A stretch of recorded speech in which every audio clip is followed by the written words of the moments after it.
and you look at beings like in terms of the traits, like those people that are really obese. You know, there are people that when we say obese, we're talking about like you said in the in that scroll, beings that are like 300 pounds or more. There've been shows on TV where people are in bed, they can't get out of the house. You know, they have to take them out through the window using cranes and things like that. That's the type of level of obesity we're talking about. And no matter what they do, they can't lose weight because they're tied to those Deros beings, you know, the ones with the trunk like nose, like the elephants. So then you got beings on the planet who have a lot of hair. You know, they have hair like all over their faces and so on. And this will tie into a lot of the Enkiduites. And they suffer from something known as hirsutism, which again ties into the Duanis who have hair all over their bodies. You can keep going and look at many traits on the planet from humans, and you can line it up to the extraterrestrials that have come here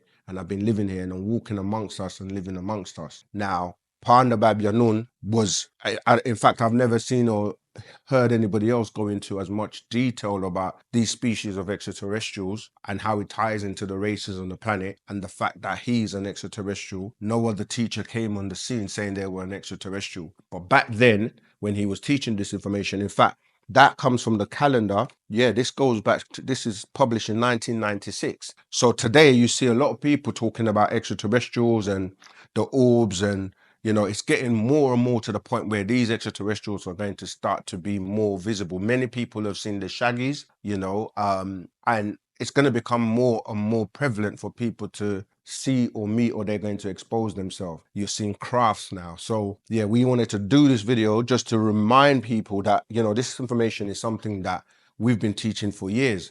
But it's just that now everybody's on it. We wanted to give you more details and give you some of these extraterrestrial species and their relationship to the planet and the people on the planet that are walking amongst us. Some of these extraterrestrials have had offspring, children, you know, that are amongst us, and they look very human like we do. Of course, you also have the, you know, beings that are what you would call androids, or they're machine and, you know, mixture between humanoids and machines. And they showed you a movie called Ex Machina a long time ago. And again, if you watch that, it goes into what I'm talking about, where robots, remember now Elon Musk and people like that are actually putting out robots. But remember that when you first start off, the robots are going to be more mechanical. They're not going to be as advanced. But as time goes on, they're going to make them to the point where you can't tell the difference, especially with AI now. AI is giving them artificial intelligence. So what we're saying is you might be seeing the robots of today looking like robotic and moving, you know, in a very kind of awkward way. But with more advancement in technology, you're not going to be able to tell the difference. And that's what that movie, Ex Machina, was basically showing us. So yeah, hope that's giving you a taste of the different species of extraterrestrials. And yeah, until the next time, we'll look forward to answering more of your questions.